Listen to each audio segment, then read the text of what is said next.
Lagacharla pharma బాధితులకు అండగా BRS Mahabubabad లో దళిత గిరిజన రైతులతో కలిసి మహాధర్నా చేస్తోంది. అక్కడి నుంచి మా ప్రతినిధి ప్రశాంత్ అందిస్తున్న వివరాలు ఇప్పుడు చూద్దాం.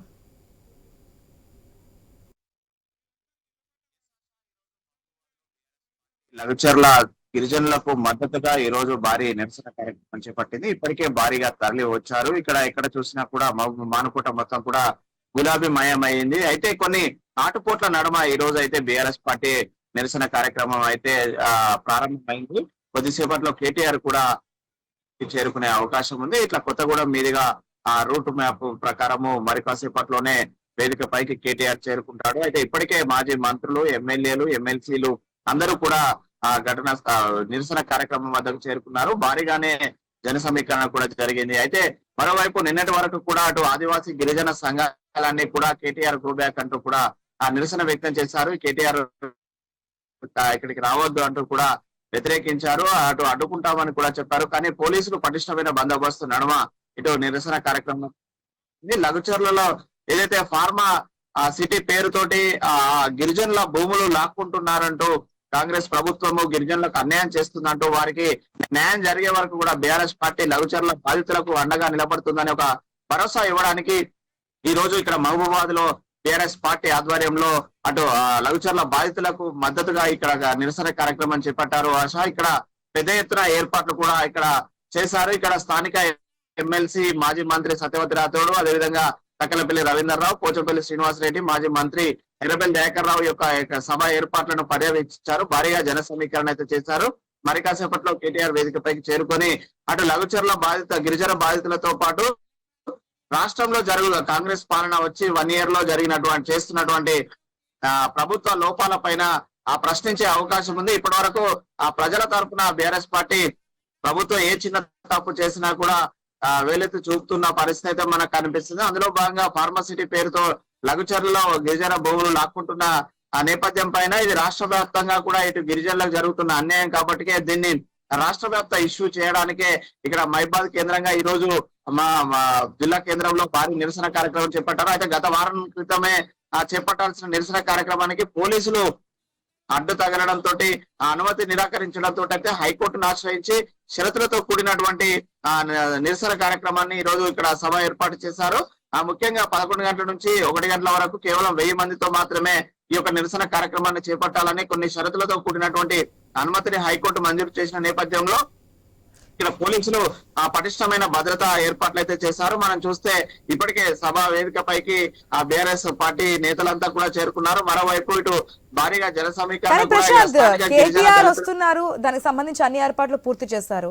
అటుపక్క అధికార పార్టీ ఉన్నటువంటి కాంగ్రెస్ నాయకులు మాత్రం అడ్డుకొని తీరుతామంటూ కూడా సవాల్ విసురుతున్నటువంటి సిచ్యువేషన్, ఎక్కడికక్కడ ఫ్లెక్సీలు కూడా చించేస్తున్నటువంటి సిచ్యువేషన్. పోలీసులు కూడా మెయిన్ లీడర్స్ ని అక్కడ నుంచి పంపిస్తున్నట్టు ఇన్ఫర్మేషన్ అయితే అందుతుంది. ప్రెసెంట్ అంతా ఓకేనా? సభకి ధర్నాకి సంబంధించి క్లియర్ కట్ గా పోలీసు ప్రొటెక్షన్ అనేది జరుగుతుందా? ఇప్పటికైతే పోలీస్ ప్రొటెక్షన్ బీఆర్ఎస్ పార్టీ సభకైతే పూర్తిగా భద్రతా చర్యలు అయితే చేపట్టారు. ఎందుకంటే నిన్నటి వరకు కూడా గిరిజన సంఘాలు, కేవలము లంబాడి హక్కుల సంఘాలు, అటు గిరిజన సంఘాలు కేటీఆర్ గోబ్యాక్ అంటూ కేటీఆర్ ను అడ్డుకొని తీరుతామంటూ కూడా ఏదైతే పిలుపునిచ్చారో, సవాల్ విసిరారో, ఆ సవాల్లో ఇప్పటికే అటు బాబునాయక్ తండా గ్రామస్తులందరినీ కూడా చుట్టుముట్టి పోలీసులు అక్కడ హౌస్ అరెస్ట్ చేశారు.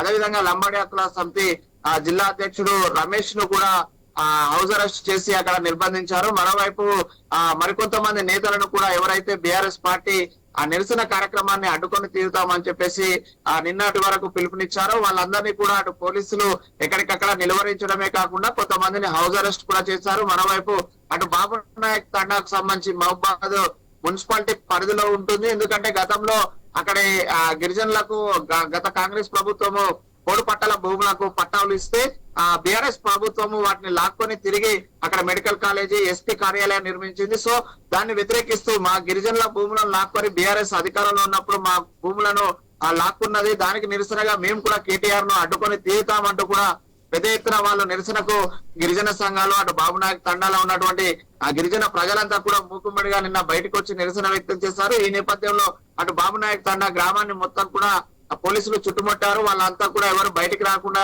పకడ్బందీ చర్యలు చేపట్టారు. ఎందుకంటే అటు హైకోర్టు అనుమతులు షరతులతో కూడిన అనుమతి ఇచ్చిన నేపథ్యంలో అటు నిరసన కార్యక్రమం వద్ద ఎలాంటి అవాంఛనీయ సంఘటనలు జరగకుండా, ఎలాంటి శాంతి భద్రతలకు విఘాతం కలిగించకుండా అయితే పోలీసులు పటిష్టమైన బందోబస్తు ఇటు టిఆర్ఎస్ పార్టీ నిరసన కార్యక్రమం వద్ద, మరోవైపు అటు బాబు నాయక్ తండా వద్ద మరికొంత గిరిజన నాయకుల ఇండ్ల వద్ద కూడా ఏర్పాటు చేయడంతో అయితే ఇక్కడ ప్రశాంతంగానైతే ప్రశాంత్ నాడి మనం చూసాం. బీఆర్ఎస్ ఆల్రెడీ దీన్ని చాలా సీరియస్ గా తీసుకుంది. ఢిల్లీ వరకు వెళ్లారు, ధర్నా చేశారు, రాష్ట్రపతికి ముందు వివరణ ఇచ్చారు, వీళ్ళందరినీ కూడా అక్కడ తీసుకెళ్లారు. కాకపోతే నిన్న సీఎం రేవంత్ రెడ్డి కమ్యూనిస్ట్ నేతలు కూడా క్లారిటీ ఇచ్చినటువంటి సిచ్యువేషన్, అక్కడ ఫార్మా కంపెనీ కాదు, ఇండస్ట్రియల్ పార్క్ ఏర్పాటు చేస్తున్నామని చెప్పి క్లారిటీ ఇవ్వడం జరిగింది.